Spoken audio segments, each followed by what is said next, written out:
Marriage counseling is hard work and there are no guarantees, but you are wise to invest the time and to find out if your marriage can be improved. Joining us this morning to talk about the secrets of a great marriage counselor is the one herself, Heather Beer. Good to have you here. Yeah, good to be here. So I think in the Midwest, there's probably a lot of resistance from people that want to go see a counselor. So first of all, how do you just get people to overcome that hurdle? It's usually the wife, who's the early warning sign in a marriage, and so, she'll drag her husband in or whatever. Occasionally it's the husband, which, that's pretty cool, actually. Yeah. So, but overcoming that resistance is a big deal because there's this stigma that somehow going to marriage counseling or any type of counseling sort of signals weakness or like, I can't do it. We're all that pull yourself up by your bootstraps mentality around here, which, I think is really kind of garbage. What I think is interesting, though, is like, and I think I fall prey to that, where it's like, counselor, no, but coach, I'm all in. Sure. You give me a coach, I'm like, hey, you can make me better. Because there's so much difference between the two of them? Well, not necessarily, but my perception is, yeah. Right, yeah. Oh, I think that's probably true. So, should we call you a coach now, or? Marriage coach. Marriage coach, let me cheer you on. I'll get my whistle, have a little timeout. I do suggest timeouts. Okay. That's actually a thing. But let me start with kind of one of the juicy ones. So I can usually tell if someone's having an affair. That's just, it's really not that hard for those of us who've been doing this for a while. There's just telltale signs.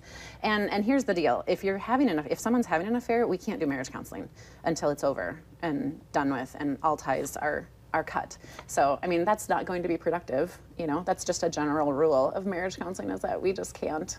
We can't do it with a third person. So what do you look for? What would you suggest to a spouse to go, okay, these are my ways that I know? It's kind of that mentality of, I just don't have feelings anymore. Maybe they're spending a lot of time away from home, hiding their phone a lot, or putting a passcode on their phone. There's just kind of some of those like sneaky little things that show up. But and with that, there's also not like a good spouse, and like there's not a good one and a bad one in a marriage. There's not like a good, oh, I'm the saint and he's the bad one or she's the bad one or whatever.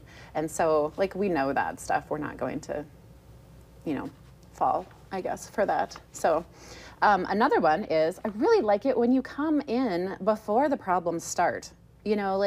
Like the really bad problems, like before it all really hits the fan, because it's so much harder to fix at that point. It's so much harder to fix because there's a point that couples go through an emotional divorce, and once that has happened, it's just extremely difficult to repair that and reverse that.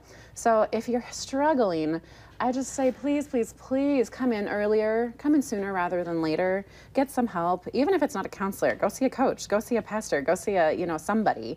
But don't talk about your marriage with, all of your friends or your family. I see so many couples who one of them is just really hurt by the other one going and telling all of their marriage woes to a friend or their mother or, just that type of thing.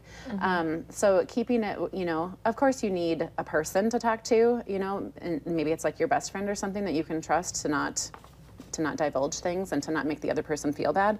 But, walking around and spreading, all of the dirt on the situation is often going to just create such more bad feelings. Yeah, and they'll know too when you start to say, oh, Chris agrees with me that right. you shouldn't. We'll have more on this. We'll take a quick break and come back with it.